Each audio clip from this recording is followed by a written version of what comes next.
So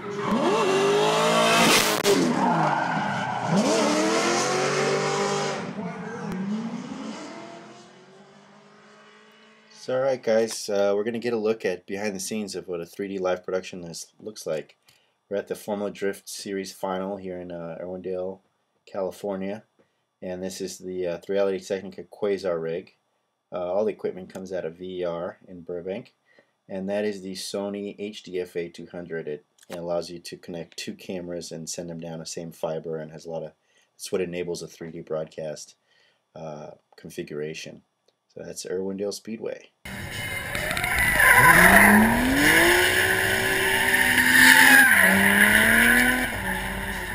So let's take a look here in the back of the camera. The two HDSCIs you see there, one is a signal, one is Genlock. That's power.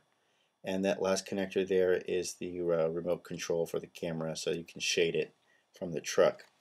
So here looking at the HDFA, you see here two sets of left and a right, one for the image and the other one is the Genlock, or the reference out, that Genlocks the cameras together. So the SDI in is what sends the signal to the truck to get processed and displayed, and underneath it provides power for both the cameras, and it also sends you can use your headset for the operator, and right there are the two shading controls for each of the cameras. And you see here there's the monitor, and there's controls on the back of the panel for different modes.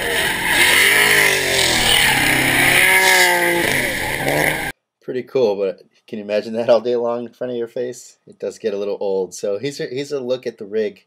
We have a moment of silence. We're using the Canon ENG lenses. We also use the Fujinons. They both connect to the HDFA, but the 3D mode is actually in the software inside the lens itself. You see here the two connector cables. One cable goes to the focus controller, you see right there. And the other lens has a similar cable that goes to the zoom handle. And then there's the second cable there, actually connects each lens to each other. And there's a little digital display on the back there that you use to set up the offsets.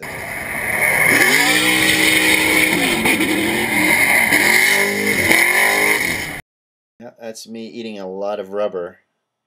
One of the one of the downsides of this job is a lot of noise and a lot of rubber in the gearbox. So yeah, you're constantly cleaning that mirror box on these events, but we're only out there as convergence pullers to set up the rig and do our initial alignment, and then we head back to the trucks.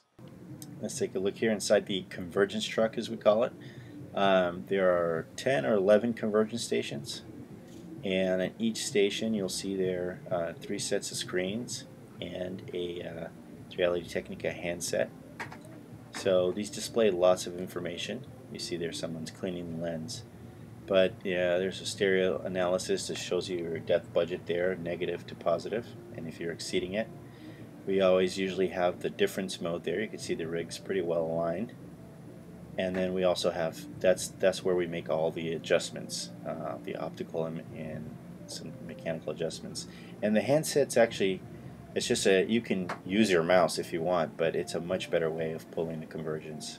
This is where the lead stereographer sits. He can look at any camera, he can look at the program and preview and adjust cameras and take a look at everybody's cameras and give us instructions and stuff. So this door closes while we're shooting so that we can concentrate, and that's a work area. And let's take a peek outside, see what's going on.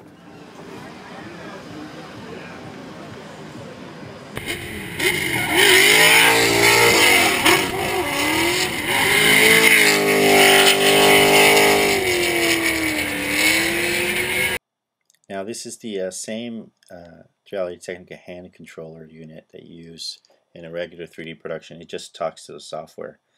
So you see here our main screens again, just different tools for alignment and depth analysis, and image correction also on the bottom portion on the laptop.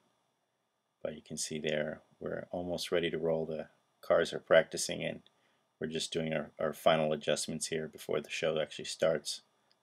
Here's a quick look at one of the screens. This is actually showing what the computer's seeing as negative and what's positive and how it's analyzing it in real time. Sort of your at a glance depth guide, but most of the time we don't pay too close attention to this.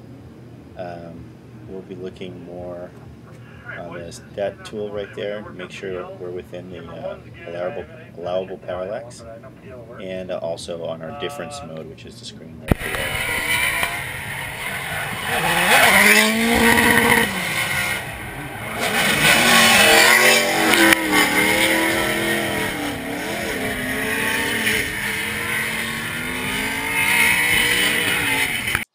Live 3D broadcast at its finest, really. Love motorsports. So that's about it, guys. I hope that gave you a little bit of insight, and you can see some of these tools that you see at NAB and on the internet so much in actual use. But if you have any questions, make sure to contact me at pgfilms.tv. And of course, make sure to check out the website, the blog at steady3d.com.